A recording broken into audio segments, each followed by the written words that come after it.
شینم جێرا شادیم کەم دیوە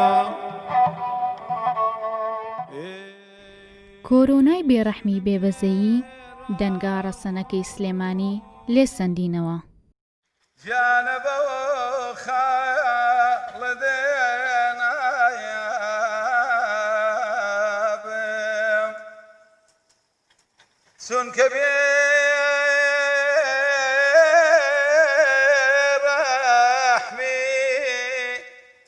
خاڵە لەوەما.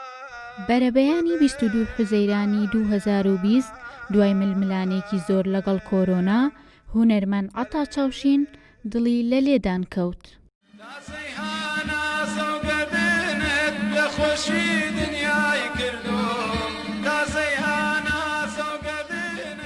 هاوڕێ هونەرمەندەکانی عەتا چاوشین بە چاوی پڕفرمێسکەوە یادی عەتای هونەرمەند دەکەنەوە، باز لەو ڕۆژانە دەکەن کە کارە هونەریەکانیان پێکەوە تۆمار دەکرد.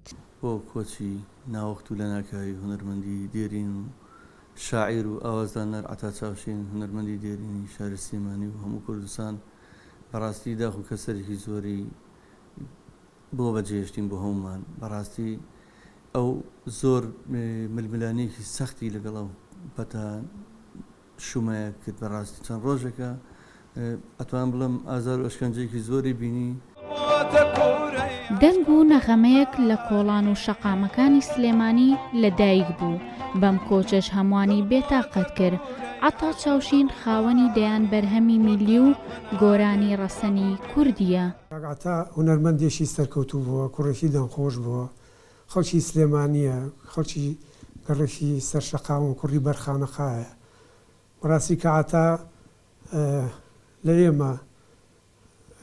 لە ئێمە چوو، لە هاوڕێکانی چوو کە عەتا کوڕێکی تا بڵێ کوڕێکی دەنگخۆش، کوڕێکی هەزناسک، کوڕێکی ڕۆحسووک. بەڕاستی ئەم کۆچەی ئێمە وەکو هاوڕێکانی زۆر پێمان ناخۆشە. هونەرمەند عەتا چاوشین ساڵی 1962 لە سلێمانی لەدایک بووە. هونەرمەندێکی دەنگخۆش و ڕەسەنی کوردستانە، خاوەنی چەندین گۆرانیە.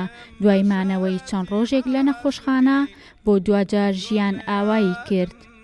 هێژین لەتیف، گەلی کوردستان، سلێمانی.